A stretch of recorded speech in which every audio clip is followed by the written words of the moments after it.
엘리사 선지자가 활동을 하던 때였습니다. 그때 북이스라엘은 평안할 날이 없었습니다.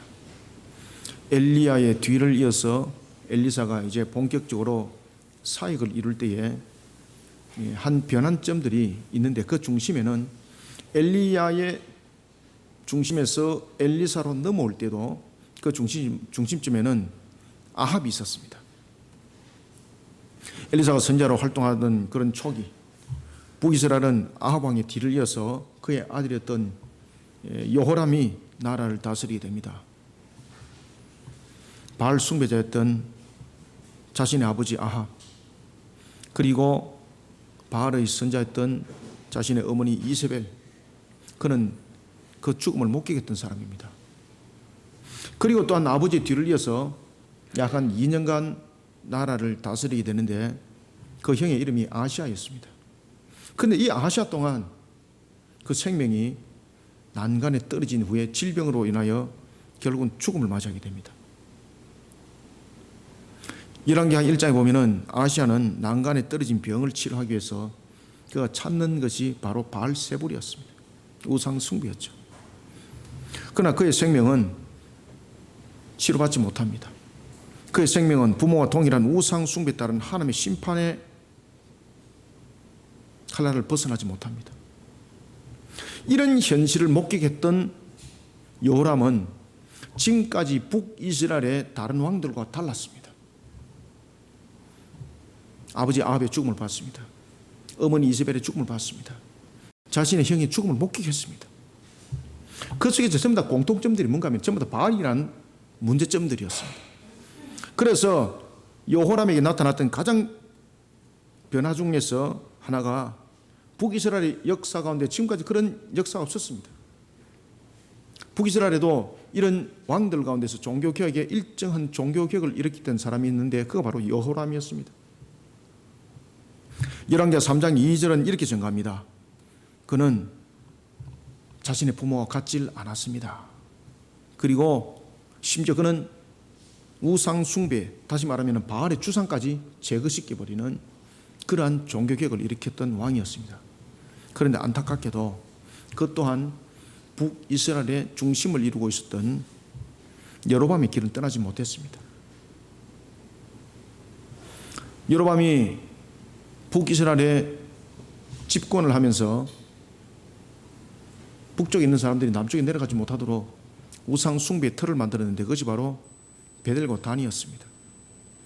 그 우상 숭배의 단은 민족의 정기를 끊어놓는 하나의 핵심적 구심점의 역할을 합니다.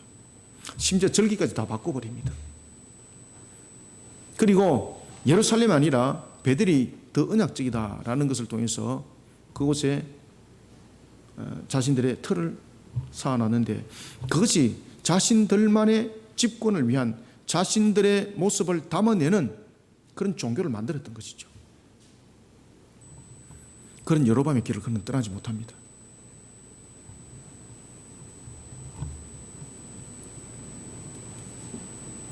북이스라엘의 초대 왕이었던 여로보암, 그가 북이스라엘의 역사의 전체에 이르기까지 930년에서부터 BC 722년의 멸망의 역사까지 끊임없이 그 영향력을 끼치게 되는 겁니다. 그런 영향력 속에 여호람도 벗어나지 못합니다. 여러분들, 우리가 신앙의 결단이라는 것이 얼마나 중요한지 모릅니다.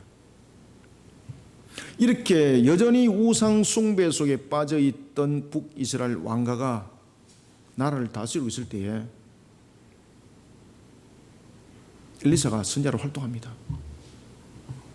그리고 그 당시에 한 가정이 있었습니다. 바로 우상 숭배의 틀을 이뤘던 아합의 왕가와 완전히 구별되는 한 가정이 등장하게 되는데, 그 가정은 생도라, 선지 생도라, 가르침을 받는, 다시 말하면 지금으로 말하면 신학생이라고 보시면 되겠습니다. 아직까지 정상적으로 목회 활동을 갖다 하지 못하는 가르침을 받는, 그런데 이 선지 생도가 아주 신앙이 깊었습니다. 가정을 가졌던 생도였습니다. 그것도 북이스라엘에. 남유다도 아니고 북이스라엘이에요. 여전히 바알이 제거되었음에도 불구하고 여전히 우상 숭배가 만연했던 그곳에 선지생도 삶이 만만치 않겠죠. 삶이 윤택할 수 없다는 것을 그 시절이 증명을 해주고 있습니다. 선지자들이 대접을 받지 못하고 생도들이 생활을 하기가 매우 곤란한, 그러면서 그들에게는 늘 핍박과 고난이 함께 자신들과 따라갔던 그런 생도의 길을 걸었던 한 가정. 그런데 그 가정에 아내가 이 선지 생도가 생도로서의 길을 걸어가는 데에 회방꾼이 되지 않습니다. 함께 동력을 하는 그러한 연이었습니다. 신앙을 보면 얼마나 복을 받아야 되겠습니까? 그런데 오늘 본문에 보면 이 가정에 평안함이 없습니다. 선지생도가 죽었습니다. 이 가정에 남은 것은 찢어지는 가난이었습니다. 갚을 길이 없는 빚만 가득했습니다. 혹시 여러분들 가운데서 빚 많은 사람 있습니까?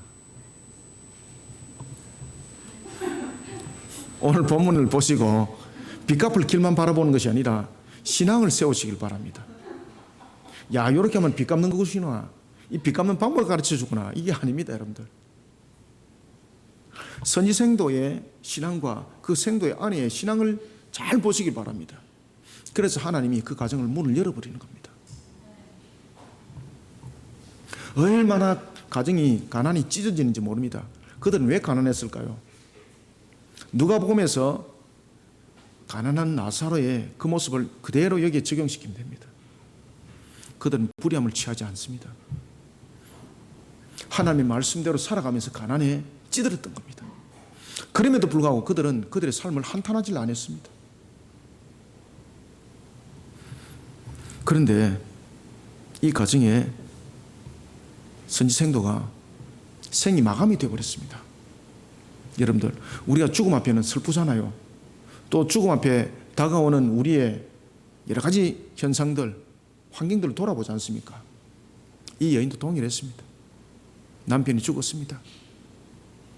가정이 얼마나 찢어지는지 모릅니다.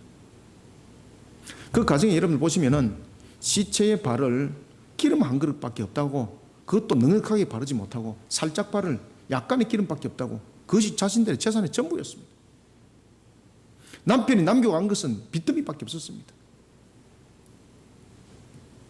그래도 중요한 것은 그 가정이 빚을 얻을 수 있을 정도로 신용은 있었다는 거죠.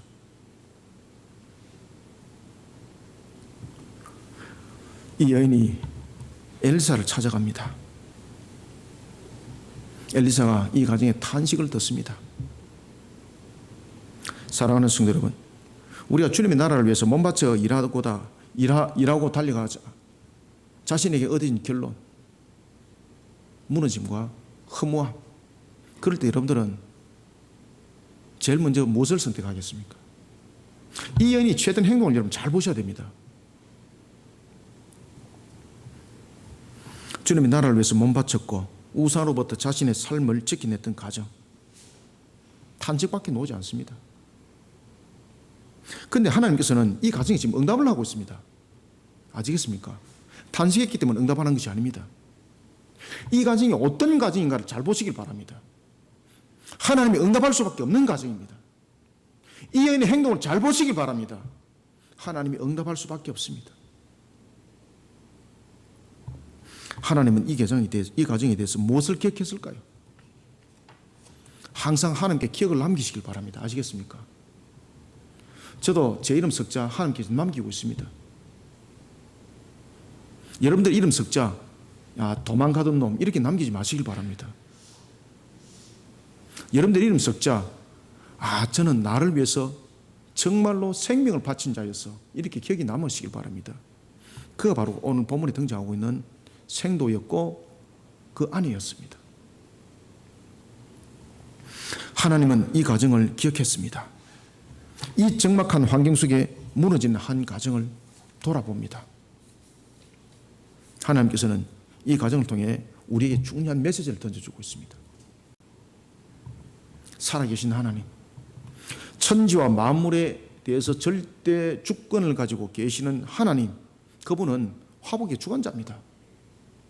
기억하시길 바랍니다. 잊지 마시길 바랍니다. 그 하나님께서 선지생도의 한 가정을 통해서 우리에게 전해주고 있는 메시지가 있습니다. 하나님은 어제나 오늘이나 동일하시다는 것을 기억하시길 바랍니다. 지금 우리에게 주신 이 본문의 말씀은 지나갔던 과거의 히스토리가 아닙니다. 지나갔던 과거의 간증이 아닙니다. 너희들이 지금 이 주신 말씀을 읽고 지금도 동일하게 이와 같이 역사하시는 하나님을 믿음의 눈으로 바라보라는 겁니다. 이런 측면에서 하나님께서 생도의 한 가정을 통해서 우리에게 던져주는 메시지가 있습니다.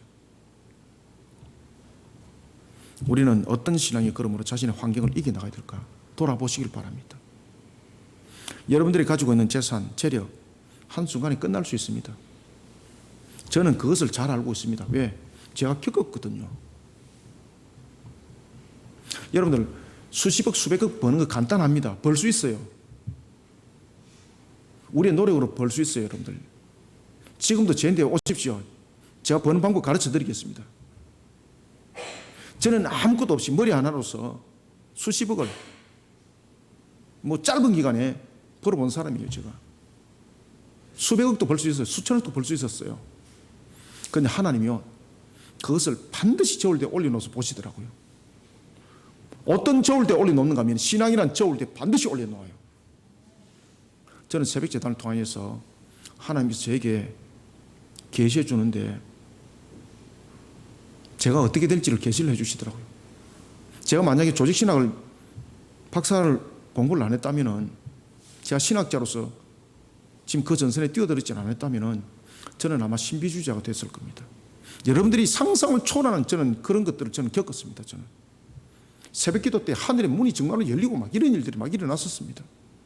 교회가 무너지고 그 속에서 오직 저의 성경 한 권만이 펴져가 있었습니다. 그러면서 하나님께서 저를 말씀의 종으로 세웠다는 것을 나중에 알게 되는 겁니다. 저는 제가 무너지는 과정을 보았습니다. 하나님께서 새벽 기도를 통해서 너무나도 상세히 보여주시더라고요. 그래서 제가 충격을 받아가지고 하나님 그래 하지 마시고 저하고 타협을 합시다. 그럼 제가 조건 제시를 했거든요. 그런데 그 조건 제시가 무엇이겠습니까? 나를 누리기 위함이었거든요. 하나님이 응답을 하지 않더라고요. 진짜로 제가 기도할 때 하나님이 얼마나 응답을 즉시 잘하는지 모릅니다. 1년 동안 하나님께서 마치 태풍이 오기 전에 정막강산이 고요하게 임하는 것처럼 새벽 기도가 뭐고 응답이 아무것도 없어요. 그러면서 한 장면을 딱 펼쳐주는데 놀랍고 기절할 것은요, 그날에 일어나는 사건이 딱 새벽 기도 때 제가 기도를 하고 있는데 딱 장면을 딱 펼쳐주는데 그대로 일어납니다. 그대로. 와, 제가 충격을 받습니다. 살아계신 하나님을 보게 하는 거예요. 제가 그 사건이 그대로 일어날 줄 몰랐습니다. 그대로 다 일어나는 거예요.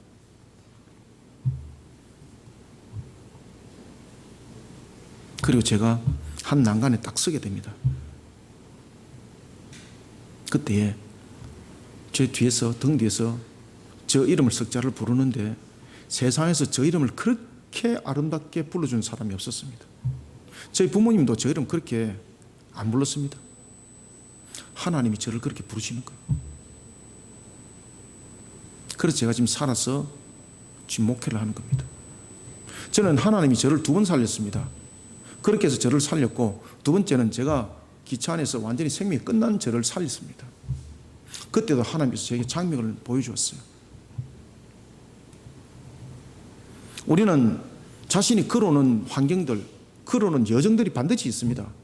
그 가운데서 우리가 응해야 될 것은 나의 모습이 신앙으로 반응해야 된다는 겁니다. 신앙으로. 오늘 우리는 한 선지자의 생도였던 아내, 그 아내의 반응을 통해서 우리는 3가지 측면에서 환경을 이겨나가는 신앙의 걸음을 걸어가는 자들이 되어야 합니다. 먼저 우리는 첫 번째, 어떻게 환경을 이겨내는 신앙의 걸음을 걸어나가야 되겠는가? 1절을 한번 읽읍시다. 시작.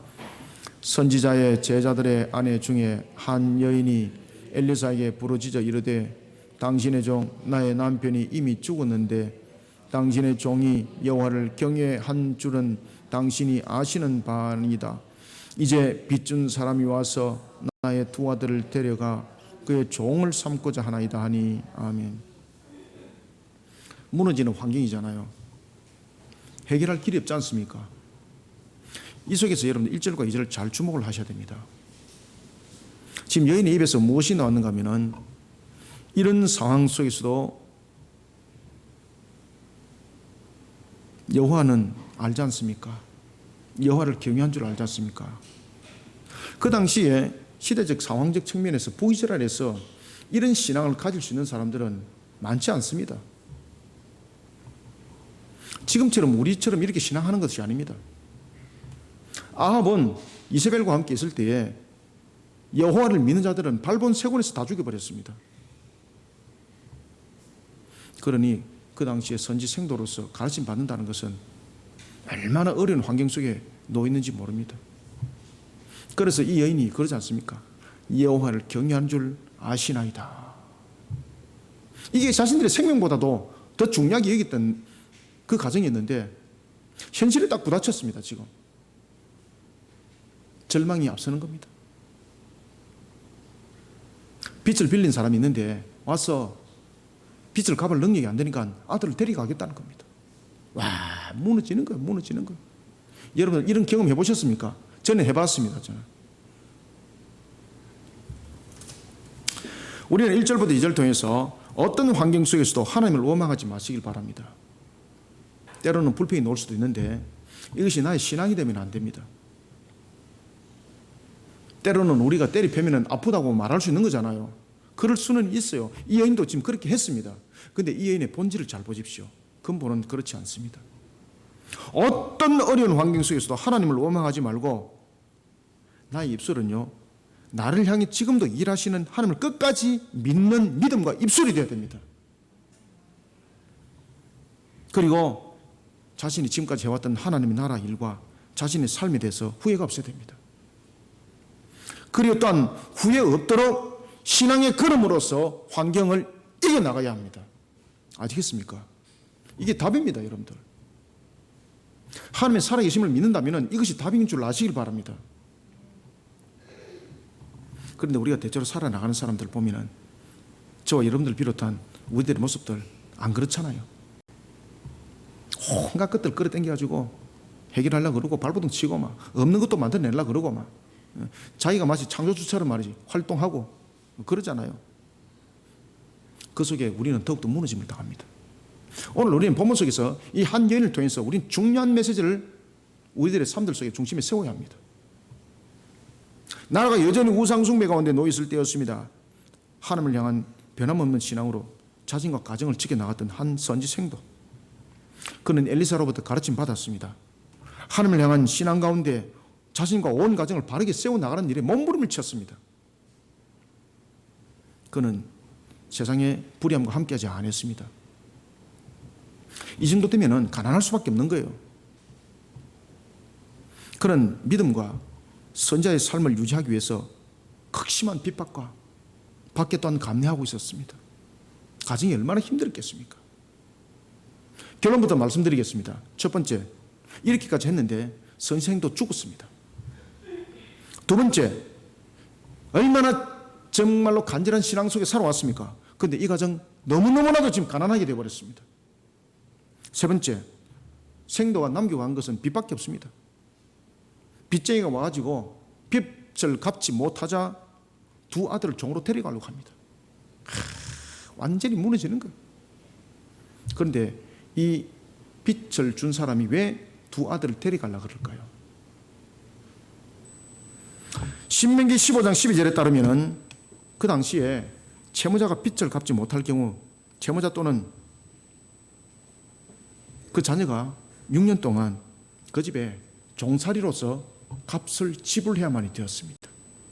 그러니 이 빚을 준 사람의 주장은 정당한 거였습니다. 그 당시에 종으로 데려가겠다는 거, 두 아들을. 이런 상황에 생도의 가정이 놓여져 있습니다. 여인이 어디를 찾아갑니까? 아시겠습니까? 여인의 걸음이 제일 먼저 향했던 곳이 어딘가 하면 엘리사가 있는 곳, 자신이 남편이 가르침을 받은 곳, 그곳에 가서 엎드립니다. 하나님께 엎드렸다는 거죠. 하나님께. 아시겠습니까? 그러자 엘리사가 묻습니다. 내가 너를 위하여 어떻게 하랴? 엘리사는 이것을 해결해 줄 능력이 없습니다. 하나님의 입이 이제 열리는 거예요. 그때에 엘리사가 이렇게 말합니다. 네 집에 무엇이 있느냐? 무엇이 있습니까? 뭔 집밖에 더 있습니까? 남은 것이라고는 빛밖에 없는데 여인이 말합니다. 기름 한 그릇 외에는 아무것도 없나이다. 이 기름은 무엇일까요? 가정마다 마지막 기름이 한 그릇이 있습니다. 그것은 그 가정에 상을 치를 때에 그 시신에 바르는 기름이죠. 음식용으로 기름이 아니죠. 그것도 항아리가 아니라 그릇이었습니다. 얼마나 가난하겠습니까? 한 사람을 장사 지내기도 부족한 매우 적은 양의 기름밖에 아무것도 없었습니다. 대신에 가득한 것이 있었습니다. 남편이 남겨두고 간 빚이었습니다. 빚도 능력이라고 말하는데 그래도 능력이 있는 것 같아요. 신용은 있어가지고 빚을 많이 빌렸습니다. 1절과 2절을 한번 읽읍시다. 시작. 선지자의 제자들의 아내 중에 한 여인이 엘리사에게 부르짖어 이르되 당신의 종 나의 남편이 이미 죽었는데 당신의 종이 여호와를 경외한 줄을 당신이 아시는 바이니다. 이제 빚준 사람이 와서 나의 두 아들을 데려가 그의 종을 삼고자 하나이다 하니 엘리사가 그에게 이르되 내가 너를 위하여 어떻게 하랴? 네 집에 무엇이 있는지 내게 말하라.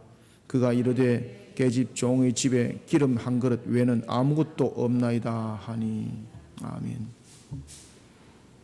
흔히 신앙은 하나님의 축복과 연결된다고 우리가 말하지 않습니까? 이 가정 얼마나 신앙 좋습니까? 그럼 이 가정에 물질 부족하면 안 되는 거잖아요. 이 가정에 남편 신앙이 얼마나 탁월합니까? 그러면 이렇게 하면 안 되잖아요. 그죠? 그런데 불의한 세상과도 함께하지 않았고 하나님의 법을 따라 살았고 그런 고난의 삶을 원망하지 않았고 그렇게 살아오다가 무너져 버렸습니다. 사실은 세상에 감당할 수 없을 정도로 물질도 부어주고 만들어 나가야만이 야 저렇게 신앙을 하니까 저 가정이 저렇게 복을 받는데 다른 사람들이 저것을 보고 신앙을 배우려고 그러고 또한 신앙을 따라가려고 하지 않겠습니까? 그런데 이런 가정 보면은 누가 신앙하겠습니까? 신앙을 했는데 지지로도 못 살고 신앙했는데 그냥 남편은 죽어버리고 신앙했는데 빚만 가득하고 도우는 사람은 아무도 없고 이 정도 되면 옆에 돕는 사람이 더 있어야 되는 거잖아요. 섬기는 사람들이 막 날개처럼 날라와가지고 막 도와주고 막 이래서 해결해주고 이래야 되는데 아무도 도와주는 사람도 없어요 지금. 아시겠습니까? 정말 강산이죠. 세상 사람들한테 눈에 보일 때 이 정도 되면은 신앙을 안 하는 것이 복이다라고 그들이 말할 정도입니다. 심지어 이 가정은 무너짐이 끝자락을 보지 아니하고 무너짐이 보너스가 추가되었는데 그것은 바로 빚이었습니다. 얼마나 비참합니까? 주변에 섬기고 도와주는 사람이라도 있어야 되는데 주변에 섬기고 도와주는 사람도 아무도 없습니다. 그러니까 얼마나 여러분 마음으로도 외롭겠습니까? 격려해 주는 사람도 없습니다. 여러분들 만약에 상을 당했는데 빚쟁이가 와서 받아갈 정도라면은 그 가정이 얼마나 여러분들 보시면 위로받지 못하는 가정인가 아시겠습니까? 심지어 남편이 생명이 잃어버렸으면은 빚을 빌려준 사람이 아이고 어찌하겠습니까? 남은 사람이라도 잘 살아야 되는데 그래 내가 이것을 받지 않겠습니다. 이렇게 이야기를 해야 되는 거잖아요. 그런데 남편이 죽어서 슬퍼하고 있는 가정에 와서 빚 내놔라. 빚 갚아라. 그것을 못 갚으면은 그 아들 데려가겠다 이야기를 하는 거예요, 여러분들요. 이 정도입니다. 이 정도로 여러분들 무너져 본 사실이 있습니까? 그런데 여기서 우리가 주목해야 될 것이 있습니다. 이 여인의 탄식이 동네에서 일어나지 않습니다. 이 여인이 찾은 곳은 남편이 생도로 있던 장소였고 엎드린 곳은 하나님 앞이었습니다. 신앙을 그런 거죠. 여러분, 자신의 역경을 이유로 하나님을 저주하고 원망하는 입술이 되지 마시길 바랍니다. 마태복음 13장에서는 내 땅에 대한 비유 그리고 씨에 대한 비유를 우리에게 가르쳐주고 있습니다. 돌밭에 떨어진 씨, 이미 길가에 떨어진 것은 육입니다. 그런데 여러분 주목을 잘 하셔야 됩니다. 돌밭과 가시덤불에 관한 비유는 왜 했을까라는 것입니다. 돌밭에 떨어진 씨앗 반짝하고 맙니다. 그죠? 신앙이 뿌리가 없기 때문에 반짝하고 말고 끝나는 거예요.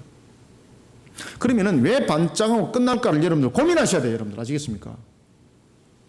왜 내 신앙이 반짝하고 끝날까? 돌 위에 떨어졌기 때문입니다. 그럼 어떻게 됩니까? 돌을 걷어내는 신앙이 돼야 되는 거예요. 돌을 걷어내는 신앙이. 바로 이 여인이 바로 그런 신앙이었습니다. 그러니까 하나님이 주목하는 거예요. 환경이 돌밭입니다. 환경이 가시덤불입니다. 걷어내면 되는 거예요. 여러분들 아시겠습니까? 돌밭에 떨어진 씨와 같이 반짝하고 많은 뿌리가 없는 신앙은 결국 열매 못 맺습니다. 가시떨기에 떨어져 있는 씨는 어떻습니까? 결국은 환경이 주는 염려 속에 무너졌잖아요. 재물에 무너졌지 않습니까? 염려에 무너졌지 않습니까? 이 가시라는 것에 대해서. 결국 결실 맺었습니까? 못 맺었습니까? 결실 못 맺었습니다. 돌밭이 돌을 걷어내고 가시 덤불에 가시 걷어내면은 결실 맺을 옥토는 그 밑에 있습니다. 이것을 안 하려고 그러는 거예요. 이것을 안 하려고 그러면. 그러니까 무슨 결실이 있습니까? 그러니까 맨날 신앙이 어디 가고 쪽박 신앙만 되는 거예요. 그래서 우리가 신앙을 잘하는 사람들, 제가 여러분들 신앙을 잘하는 것은 아닙니다. 저는 그런 과정을 저는 겪었기 때문에 그런 속에서 무엇이 답인 줄 알기 때문에 제가 여러분들과 조금 다른 것이 그 속에 있는 겁니다. 그리고 이런 것들을 제가 자신 있게 말할 수가 있는 겁니다. 다른 목사들과 저는 다릅니다. 여러분들 아시겠습니까? 저는 순탄하게 저는 목회한 사람이 아닙니다. 하나님이 저를 생명을 살렸고 그 생명을 살리는 과정도 정말로 저는 처절하게 저는 짓밟혔던 사람이었습니다. 생을 마감을 하려고 그랬다니까요. 제가 세상 이렇게 살면은 내가 자존심 상해서 더 이상 못 살겠다. 그냥 막 끝내버리면 낫겠다. 저는 자존심이 엄청 강한 사람이었거든요. 저는 자존심과 생명 갖고 이야기를 하면요, 생명보다 자존심을 더 중요하게 여긴 사람이었습니다. 그러니까 제 자존심이 상해버린 거죠. 그러니까 살 가치가 이유가 없는 것이었죠, 저는. 그런데 하나님은요, 그것을 나중에 알게 하는 거예요. 자존심이 아니라, 생명이 아니라 주님을 바라보라는 거예요. 주님을. 이것이 사는 가치관이라는 거예요. 이것이 사는 길이라는 거예요. 이 여인이 그것을 알았던 겁니다. 돌밭에 돌이 있습니다. 그 위에 씨앗이 있습니다. 열매 못 맺습니다. 그러면서 늘 불평하는 거예요. 다른 사람은 열매를 맺는데 나는 왜 이래 안 될까? 자기가 돌밭 위에 있는 것도 모르는 거예요. 자신이 가시덤불에 있는 것도 모르는 거예요. 그러면서 다른 사람은 이랬는데 저러면서 비교만 하고 앉아가 있는 거예요. 돌밭을 덜어내면 그 밑에 옥토입니다. 가시덤불을 덜어내면 그 밑에 옥토입니다. 아시겠습니까? 이것을 덜어내는 노력을 해야 되는 거예요. 신앙의 노력을. 이 여인이 보십시오. 지금 돌밭에 인생이 있습니다. 가시덤불에 인생이 있습니다. 원망으로 끝난 것도 아니잖아요. 이것을 지금 걷어내잖아요. 하나님께 찾아갔잖아요. 여러분들 아시겠습니까? 그 신앙의 걸음이 돌밭을 걸어냈고 가시덤불을 걷어내버린 거예요. 그러니 하나님이 탁 주목을 하는 거예요. 여러분들. 요한계시록 2장 10절에서 증가합니다. 너는 장차 받을 고난을 두려워하지 말라. 볼지어다 마귀가 장차 너희 가운데에서 몇 사람을 옥에 던져 시험을 받게 하리니 너희가 10일 동안 환난을 받으리라. 네가 죽도록 어떻게 하라? 충성하라. 충성하라. 그리하면 내가 생명관을 네게 주리라. 아멘. 사랑하는 성도 여러분, 사람이 미련하면요 자기 길이 굽어집니다. 그래서 잠언이 그 이야기를 하는 거예요. 사람이 굽어지면은 결국은 미련해지면 자신의 길이 굽어지고 결국은 하나님을 원망하게 된다는 거죠. 그대로 됩니다. 그대로. 그래서 그래 하지 말라는 겁니다. 잠언에서도 보면은 잠언 19장 3절이 이렇게 말하고 있습니다. 사람이 미련함으로 자기 길을 굽게 하고 마음으로 여호와를 멸망한다. 아멘. 거기서 끝나는 겁니다. 하나님을 향해 원망하는 것이 아니라 교통해야 됩니다. 교통. 아시겠습니까? 교통하기 위해서는 어떻게 해야 될까요? 이 여인처럼 돌밭을 드러내야 되는 거예요. 가시덤불을 드러내야 되는 거예요. 그 속에 교통이 일어나는 거예요. 교통이 막혔기 때문에 지금 결실이 없는 것이거든요. 하나님 달아보시는 거예요. 어떤 어려운 환경 속에서도 하나님을 원망하지 말고 나를 향해 일하시는 하나님을 끝까지 믿으면서 하나님과 교통하셔야 됩니다. 그래서 교회 속에서 여러분들에게 어떤 일들이 주어지면요, 오늘도 여러분 찬양하는데 보십시오. 우리 박종민 집사님이 얼마나 아름답습니까? 제가 오늘 그 모양실에서 일을 하다가 웬 남자 목소리가 들리는데, 와, 저는 하늘에서 천사가 찬양하는 줄 알았습니다. 처음에 우리 열린 작은 음악회 이후에 많은 사람들이 제게 목사님, 박정민 집사님 목소리가 이 찬양대에 맞아요. 그래서 안 했습니다. 남자 하나로서는 안 되고 둘이가 돼야 되지 하나로서는 안 된다. 그래서 처음에는 제가 겁을 냈습니다. 근데 나중에 가만히 생각해 보니까 그렇게 세워볼 만하네. 그래서 오늘 찬양을 이렇게 했는데, 야, 참 하늘에서 그냥 천사가 함께 찬양하는 목소리 같더라고요. 우리는요, 하나님과 교통해야 됩니다. 아시겠습니까? 내가 서는 위치가 가시덤불의 위치에 서면 안 됩니다. 돌 위에 있으면 안 됩니다. 열매 맺는 것처럼 보이다 끝나버립니다. 돌짝박 걷어내야 됩니다. 가시덤불 걷어내야 됩니다. 그것을 교통이라고 말하는 겁니다. 교통. 하나님과 교통하기를 힘쓰고 애쓰는 자들이 되시길 바랍니다. 이 연의 모습이 바로 그런 신앙의 길들을 우리에게 조명해 주고 있는 겁니다. 이 연이 가정에 문제가 생겼습니다. 어디를 쫓아갔습니까? 엘리사를 찾아갔다니까요. 뭐 엘리사가 가쁩니까? 엘리사가 뭐 소유권을 많이 가지고 있나요? 아닙니다. 엘리사도 마찬가지로 가진 것 없습니다. 자기가 가진 것 있으면 자기 호주머니 털어서 해결했을 것인데, 가진 거 없으니까 여인 보고 묻지 않습니까? 너희 집에 가진 것이 무엇이 있냐고.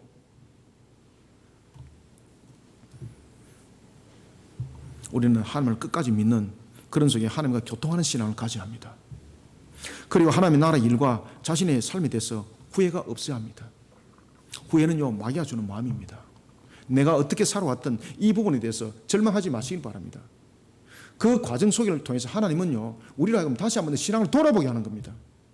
그러니 나에게 과거에 아픔이 있었다면 그것은 원망의 아픔이 아니라 나로 하여금 신앙 가운데 다시 한번 세워지게 만드는 하나님의 방법이었고, 하나님께서 나를 이끄는 길이었을 수도 있습니다.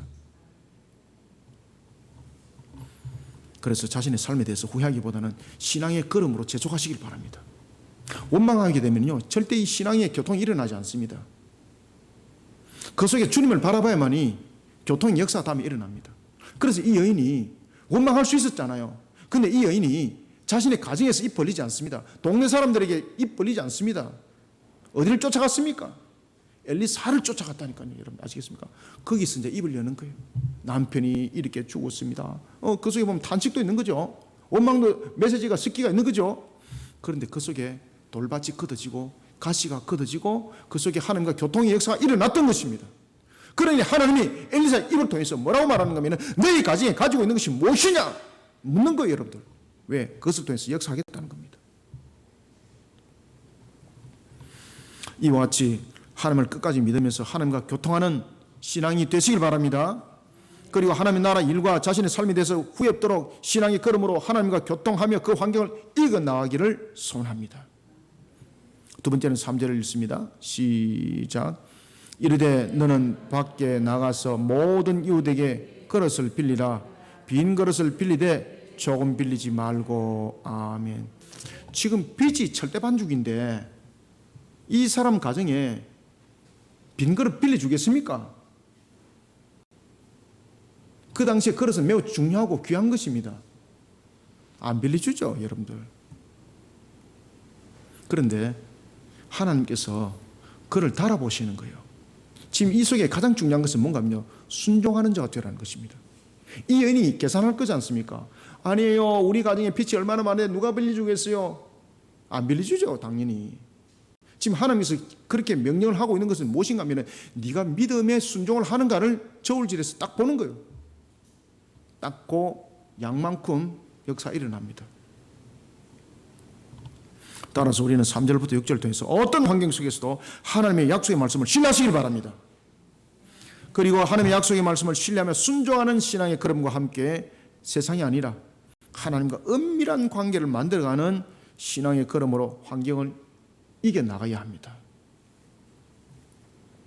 엘리사는 절망 가운데 놓인 생도의 아내에게 두 가지를 명합니다. 하나는 말도 안 되는 소리를 하는 거죠. 나가서 모든 이웃에게, 누구에게? 모든 이웃입니다. 모든 이웃에게 빈 그릇을 빌려오도록 합니다. 많이 빌리라는 거죠. 많이.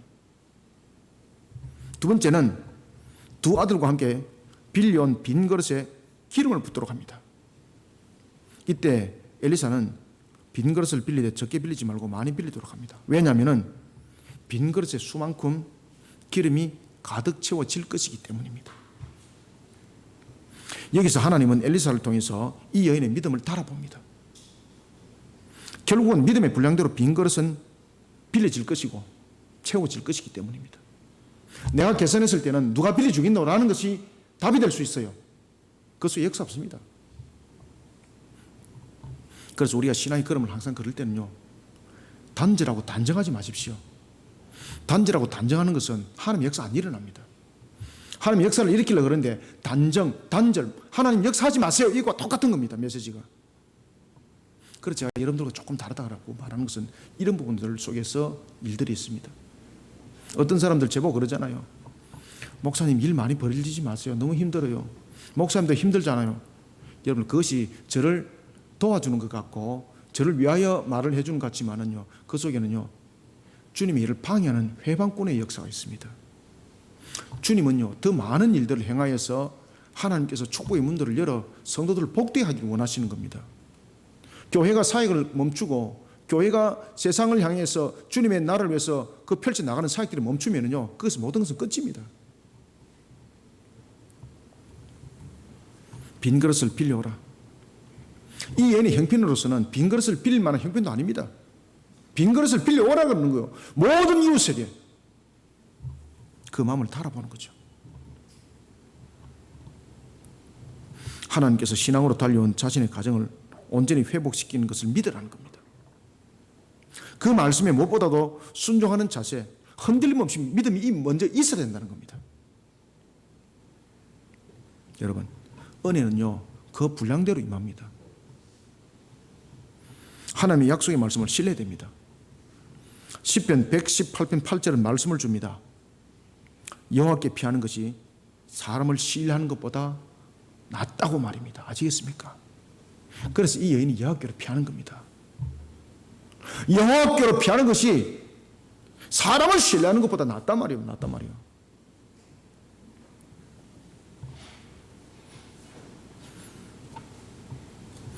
왜 우리는 이런 것을 알지 못할까요? 왜 이것을 믿지 못할까요? 누가복음 8장 12절에 보면 그 마음이 마귀에게 빼앗겼기 때문입니다. 엘리사는 생도의 아내에게 두 번째 명하기를 빌린 빈 그릇에 기름을 부으라고 말하고 있습니다. 그리고 이 일의 진행을 위해서 문을 닫으라고 말하고 있습니다. 여러분, 이 말씀의 초점은 무엇일까요? 이 말씀의 초점은 빈 그릇에 기름이 차고 나면은 기름이 찼을 때에 빛을 준 사람이 와서 그릇에 찬 것을 보고 다 뺏어갈 것을 염려해서 문을 닫으라 그랬을까요? 이 말씀의 초점은 물질이 아닙니다. 이 말씀을 여러분들 물질에 초점을 맞췄다면 이미 여러분들의 마음은 빼앗겼습니다. 이 말씀의 초점은요 물질이 아닙니다. 문을 닫으라는 것은 뭔가 하면 하나님과 은밀한 교제를 가지라는 겁니다. 그러면은 그 기름을 부을 때 어떤 자세로 기름을 부으라는 것입니까? 믿음을 가지고 부으라는 겁니다. 아시겠습니까? 하나님과 은밀한 교제 속에서 그 모든 것들은 일어나는 것입니다. 문을 닫고라는 말씀 속에는 하나님과의 은밀한 교제를 함축하고 있습니다. 하나님의 은혜를 받는 일에 세상적 요소가 방해거리가 되지 못하도록 먼저 사전에 차단하라는 것입니다. 우리가 하나님의 은혜를 받고자 하면은 세상적인 수단이 차단이 되어야 합니다. 세상과 온갖 것들을 오른손에 쥐고 있고 왼손에 쥐고 있으면서 하나님의 은혜를 바라고 있습니다. 이 은혜가 어찌되어 이루어지겠습니까? 자신의 은혜를 지금 차단시키고 있는데 은밀하게 세속 것들을 차단시키게 합니다. 그래야만이 하나님의 은혜 그릇이 가득 채워집니다. 만약 이 여인이 이 말씀에 순종하지 않았다면 빌려온 빈 그릇은 어떻게 됐을까요? 빌려온 빈 그릇은 빈 그릇 그대로 그냥 남았을 뿐입니다. 이게 우리가 마태복음 6장 6절에 보면 하나님께서, 성자 하나님께서, 예수님께서 이 말씀을 하세요. 하나님과 은밀한 교제를 가져라. 그죠? 그래서 이렇게 말씀하시죠. 너는 기도할 때 네 골방에 들어가 문을 닫고 은밀한 중에 계신 네 아버지께 기도하라. 은밀한 중에 보시는 네 아버지께서 어떻게 하시리라? 갚으시리라. 아멘. 알겠습니까? 다른 거는 눈에 번쩍 안 띄고 갚으시리라. 이거 눈에 띄죠, 그죠? 얼마나 전부 다 비에 쩌들리 있으면 여기다 나 눈이 다 번쩍 뜨일까, 그죠? 그 말씀대로 순종한 여인의 가정에 놀라운 역사가 일어났던 겁니다. 자신의 집에 남아있는 그릇으로 다른 빈 그릇에 기름을 붓습니다. 그런데 여기서 기름을 붓는 것은 아들이 아니고 누굽니까? 선지생도 여인입니다. 하나님께서는 이 여인의 믿음으로서 지금 응답하는 거죠. 아들들은 빈 그릇을 계속 날라줄 뿐이에요.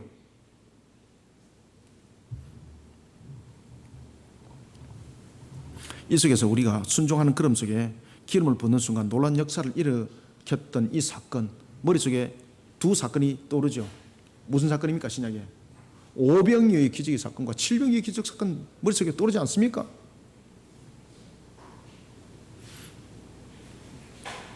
모든 빈 그릇에 기름이 가득 채워집니다. 그래서 은밀이라는 것은 믿음을 가지고 이 믿음이 흔들리지 않도록 세속적인 것을 차단시키는 겁니다. 하나님께 우리가 은혜를 받기 위해서는 분명히 믿음이 있어야 되고 이 믿음 속에 세속적인 방법이 들어오면 안 됩니다. 그렇기 때문에 세속적인 방법들은, 세상적인 방법들은 차단을 시켜야 합니다.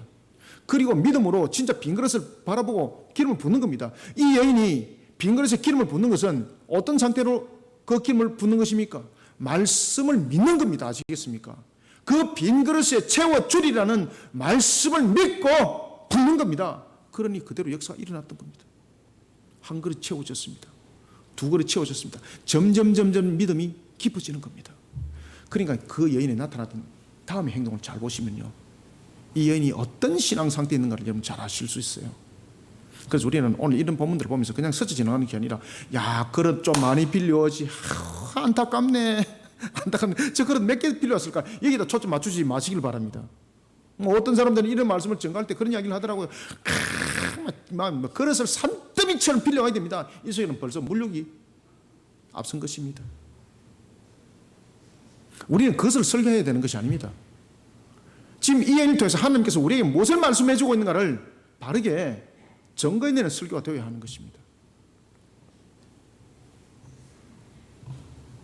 모든 빈 그릇이 믿음으로 채워집니다. 세상적 방법이 차단된 상태 속에서 하나님과 은밀한 교제 속에서 그 믿음대로 그 그릇이 채워졌습니다. 하나님의 초자연적 역사, 그 가정을 덮어버린 거죠. 만약에 이런 믿음이 없었다면 그냥 그릇은 여전히 빈 그릇으로 남아 있었을 것입니다. 3절부터 6절을 한 목소리로 읽습니다. 시작. 이르시되 너는 밖에 나가서 모든 이웃에게 그릇을 빌리라. 빈 그릇을 빌리되 조금 빌리지 말고 너는 내 두 아들과 함께 들어가서 문을 닫고 그 모든 그릇에 기름을 부어서 차는 대로 옮겨 놓으라 하니라. 여인이 물러가서 그의 두 아들과 함께 문을 닫은 후에 그들은 그릇을 그에게로 가져오고 그는 부었으니 그릇이 다 찬지라. 여인이 아들에게 이르되 또 그릇을 내게로 가져오라 하니 아들이 이르되 다른 그릇이 없나이다 하니 기름이 곧 거쳤더라. 아멘. 사랑하는 성도 여러분, 어려운 환경 속에서도 하나님의 말씀에 믿음을 가지고 순종하는 신앙으로 하나님의 은혜로운 결실을 맺는 초자연적 역사를 보시길 바랍니다. 창세기 26장 4절 이하에도 보면은 하나님의 말씀에 대한 순종, 그런 아브람, 하나님께서 자손과 땅을 축복하시고 약속을 합니다. 이 약속의 말씀대로 그 믿음대로 그대로 역사는 일어납니다. 그런가 하면 신명기 30장 2절 이하에 보면은 하나님의 마음을 돌이키게 만듭니다. 하나님을 향한 믿음과 순종은요, 하나님의 마음을 돌이키게 만들어요, 여러분들. 하나님의 공의하심을 이끌어냅니다. 하나님은 그 사람이 가지고 있는 외모의 가치관으로 응답하지 않습니다. 제가 가지고 있는 학위 학벌로서 응답하지 않습니다. 아시겠습니까? 여러분들이 가지고 있는 재산 갖고 응답하지 않습니다. 여러분들이 가지고 있는 또 우리 성도들이 또 얼마나 또 미모가 뛰어납니까? 그 미모로 응답하지 않습니다, 여러분들. 신앙 미모로 하지 마시길 바랍니다. 아시겠습니까? 하나님 응답 안 합니다. 어떤 환경 속에서도 하나님의 약속의 말씀을 신뢰를 해야 됩니다. 그리고 순종하는 신앙의 걸음으로 나가야 됩니다. 이 속에 응답이 있습니다. 하나님의 은혜를 받는 자리에 세상의 관심사가 등장하고 세속의 것들이 자리를 하게 되면 은혜의 그릇은 더럽어지기 때문에 이미 그 속에는 은혜가 임하지 않습니다. 그래서 오늘 본문의 말씀처럼 하나님과 은밀한 교제를 나누기를 기뻐하시길 바랍니다. 하나님과 은밀한 관계를 만들어가는 신앙의 걸음, 환경을 이겨나가게 만듭니다. 이런 속에 여러분들에게 주어진 환경들을 이겨나가기를 소원합니다. 마지막으로 7절 한번 읽습니다. 시작. 그 여인이 하나님의 사람에게 나가서 말하니 그가 이르되 너는 가서 기름을 팔아 빚을 갚고 남은 것으로 너와 네 두 아들이 생활하라 하였더라. 아멘. 자, 여기서 이 여인의 행동을 잘 보십시오. 자기의 집에 그릇이 기름으로 가득 찼습니다. 기름의 향기가 가득하잖아요. 그러면 이 여인은 제일 머릿속에 먼저 떠오르는 것이 무엇이었겠습니까? 그 빛을 달랐고 정말로 우리에게 슬픔을 줬던, 아픔을 줬던 그 사람에게 먼저 당장 가서 야! 빛을 다 가져가! 이렇게 말할 수 있는 거잖아요. 그런데 이 여인은 행동은 잘 보시면은 처음에 가정이 그렇게 무너졌을 때에 찾았던 것이 바로 하나님의 선지자가 있는 곳을 찾았고, 그리고 또한 하나님의 초자연적 역사를 익힐 때도 그가 찾아갔던 것은 제일 먼저 하나님의 선지자가 있는 곳이었습니다. 아시겠습니까? 우리는 마지막으로 세 번째 7절 통해서 아무리 어려운 환경 속에서도 받은 은혜를 있다면은 그 받은 은혜를 자신의 사리를 채운 일에 사용하지 마시기 바랍니다. 그러면 그 은혜는 거기서 말라집니다. 환경 속에서, 어려운 환경 속에서 내가 받은 은혜가 있습니다. 달랑 맞이지 마시길 바랍니다. 사리를 채우는 일에 사용하지 말고 하나님이 기뻐하는 방향으로 접근하시길 바랍니다. 아시겠습니까? 제가 늘 말씀드리잖아요. 제가 그거 안 해보고 저는 설교 안 한다고. 하나님이 기뻐하는 방향으로 접근하셔야 됩니다. 그리고 이를 통해서 자신의 근원적 문제까지 해결받는 신앙의 걸음을 걸어가시길 바랍니다. 저는 여러분들한테 설교할 때 이론적으로 저는 설교하는 사람이 아닙니다. 제가 서두에도 말씀드렸지 않습니까? 놀라운 신비한 것들을 정말 저는 다 겪었던 사람이라고. 그렇게까지 가지 제 인생은 얼마나 많이 무너졌는지 여러분들은 제 인생을 안 살아봐서 모릅니다. 어떤 어려운 환경 속에서도 하나님을 향한 똑바른 신앙의 자세를 가져야 됩니다. 이런 과정을 통해 하나님의 은혜의 분량들을 더 풍성하게 만들어가는 신앙의 걸음을 걸어가야 합니다. 선지생도의 아내 그 여인은요, 자신을 통해 이루신 하나님의 놀라운 은혜의 역사를 자신의 사사로움에, 그리고 자신의 유익을 위해서 사용하지 않습니다. 그 그릇에 손도 안 댑니다. 그대로 딱 두잖아요. 그 여인이 제일 먼저 한 일은 무엇입니까? 엘리사를 찾아가는 것이었습니다. 엘리사를 찾아가는 것. 그 그릇에 손도 안 댑니다. 그릇을 취하지 않습니다. 이 여인의 태도는 어떤 신앙이 있기 때문에 그 그릇을 취하지 않았을까요? 그래서 하나님 끝까지 보는 거예요. 이 여인의 태도는 달랐습니다. 비록 자신의 집안에서 일어난 일이었습니다. 그렇지만 이 또한 하나님께서 일으키신 초자연 역사였습니다. 그러면은 그 소유권은, 그 권한은 누구에 있다는 겁니까? 그렇죠. 이 여인의 고백은, 이 여인이 엘리사를 찾아간 것은 바로 그런 이유 때문이었습니다. 자신의 것이 아니라는 걸. 분명히 자신의 집에서 일어났습니다. 그런데 이 여인은요, 일반적 사람들의 생각을 벗어버립니다. 일반적 사람들은 그것을 자신의 부모의 소유로 여기고 제일 먼저 자신의 필요를 위해서 사용했을 것입니다. 당장 빚을 갚는 일에 사용을 했을 것입니다. 그런데 이 여인의 행동을 보십시오. 이 기름에 손을 대지 않습니다. 누구를 찾았나요? 엘리사를 찾아갑니다. 제일 먼저. 이 은혜의 물질은 누구의 것이라는 고백입니까? 이 은혜의 물질은 하나님의 것이라는 고백이에요. 이 은혜의 물질은 하나님에 의하여서 만들어진 것이라는 고백이에요. 그러니 자신이 손을 안 대는 거예요. 자신이 집에서 비록 일어났지만, 그러니 하나님이요, 마지막 그 문을 확 열어버리는 거예요. 근원을 다 해결시켜버리는 거예요. 엘리사에게 자신의 집안에서 일어났던 일을 사실대로 고합니다. 말 안 할 수 있잖아요. 그죠? 그러자 엘리사 입이 열립니다. 하나님께서 엘리사를 통해서 말씀을 줍니다. 너는 가서 기름을 팔아 빚을 갚아라. 근원을 해결하는 거죠. 빚을 갚는다고 끝납니까? 아니에요. 빚을 갚고 남은 것은 내게 가져와, 이 말을 좀 안 합니다. 여인에게 다 가져가라는 거예요. 너는 가서 빚을 팔아, 기름을 팔아 빚을 갚고 남은 것으로 너와 네 두 아들이 생활하라.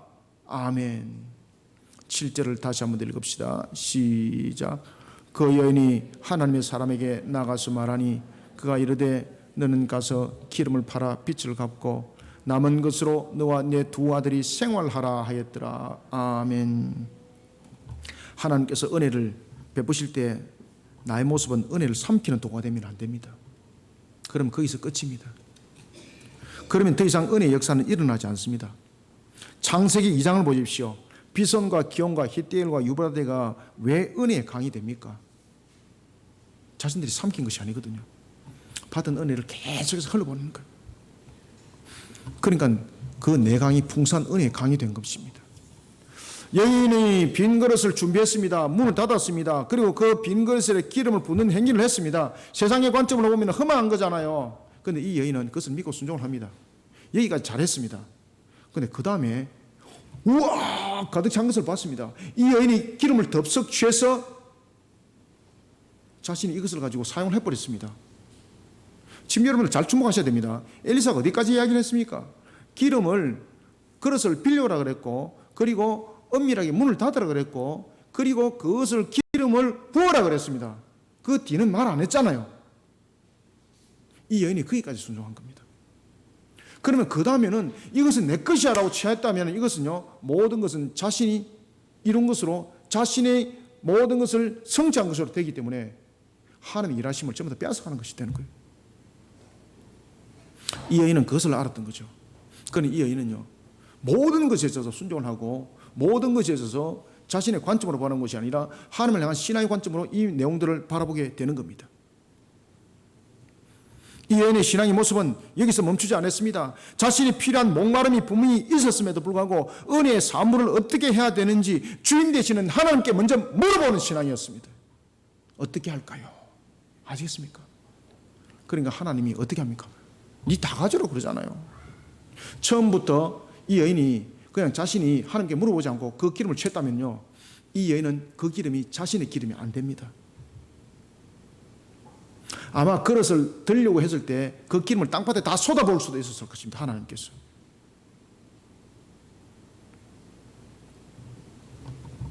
아니면 다른 짐승이 들어와가지고 그 그릇을 엎어버릴 수도 있었을 것입니다. 그러니까 이 여인이 손을 대지 않는 거예요. 멈추 놓고 그 다음에 하나님께서 그렇게 말씀하시니까 그 다음을 묻는 거예요. 하나님께 가서. 그러니 하나님께서 엘리사의 입을 열어서 무엇이라고 말하는 거냐면 당장 빚을 갚아라. 그리고 그 남는 것은 전부 다 너와 두 아들의 생활비로 쓰라. 아멘. 그러니 그 그릇에 있는 기름은요, 하나도 땅에 엎질리지 않는 겁니다. 하나님께서 받은 은혜가 땅에 하나도 엎질리지 않는 것입니다. 이 여인의 바른 신앙과는 자신의 근원적 문제까지 해결받는 더 큰 은혜 가운데 자신을 올려놓게 됐던 겁니다. 사랑하는 성도 여러분, 어려운 환경 속에 받은 하나님의 은혜를 할지라도 자신의 사리를 채운 일에 사용하지 마시기 바랍니다. 하나님이 기뻐하는 방향의 접근을 통해서 먼저 하나님께 영광을 올려드리고, 그리고 하나님의 뜻 가운데 그 은혜가 쓰임받기를 더 기뻐하는 신앙이 되어야 합니다. 이런 신앙으로 자신의 근원적인 문제까지 해결받는 신앙의 걸음으로 하나님을 기쁘게 하는 복된 자들이 되기를 소원합니다. 말씀을 맺겠습니다. 환경이 때로는 우리를 어렵게 만들기도 합니다. 우리는 그럴수록 그 환경에 대해서 더욱 신앙으로 응답하셔야 됩니다. 그런 근본적 자세를 가져야 됩니다. 이런 근본적 자세가 무너지면요, 나중에 신앙도 무너지고 삶도 무너지고 다 무너집니다, 여러분들. 홍해라는 환경, 요단강이라는 환경, 여리고성이라는 환경 어떻게 극복됐습니까? 이스라엘의 능력으로, 모세의 능력으로, 여호수아의 능력으로? 천만에요. 그들이 한 것은 아무것도 없습니다. 하나님의 말씀에 순종했을 뿐입니다. 환경 속에서 그 길이 열리고 방편이 생긴 것, 초자연적 역사가 일어난 것, 바로 신앙으로 응답했기 때문입니다.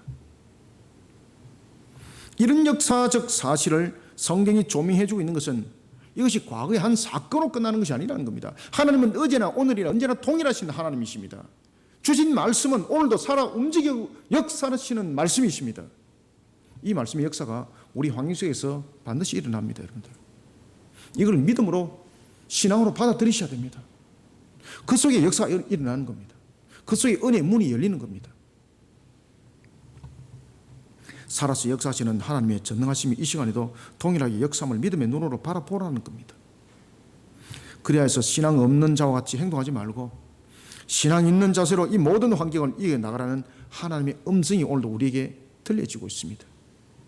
이런 가운데 하나님을 향한 바른 신앙관으로 근본과 근원을 해결받는 우리 모두가 되기를 주님의 이름으로 축원합니다. 살아계에 있어서 역사하시는 주님, 오늘도 주께서 우리에게 은혜 담비를 보여주시니 감사합니다. 선지생도의 한 가정을 통하여 우리에게 환경을 신앙으로 극복해야 될 이유로, 그리고 또한 어떻게 극복해야 될지를 깨달아 알게 조명하여 주신 이 말씀이 우리 속에 오늘도 옥토밭을 이루게 하여 주시옵소서. 오늘도 이 시간에 우리의 신앙들이 참으로 객길과 같아서 돌밭 위에 올려져 있고 가시덤불 위에 올려져 있는 씨앗이라면 우리의 돌밭 다 걷어지게, 또한 우리의 가시덤불이 다 걷어지게 우리의 모습들이 실천하는 신앙 가운데 나가게 하여 주시길 원합니다. 이런 가운데 우리 모든 성도들이 오늘도 옥토밭에서 주님의 말씀의 결실을 맺게 하여 주시고, 오늘도 뿌려진 옥토밭에서 주님의 영광의 열매들이 되게 역사하여 주옵소서. 부족한 종의 입술을 통하여 비록 증거되어졌지만은 이 말씀이 우리 모든 성도들의 심령에 알곡이 되게 부족함이 없도록 은혜 담비를 풍성히 부어주시길 원합니다. 이른 비가 되게 하여 주시고 늦은 비가 되게 하여 주옵소서. 그래서 결실 맺게 역사해 주시길 소망합니다. 오늘도 우리 성도들이 걸어가는 걸음들, 이 주어진 말씀이 복된 소낙비가 되게 하사 주님의 영광이 드높여지길 소망하며 예수님의 이름으로 기도드립나이다. 아멘.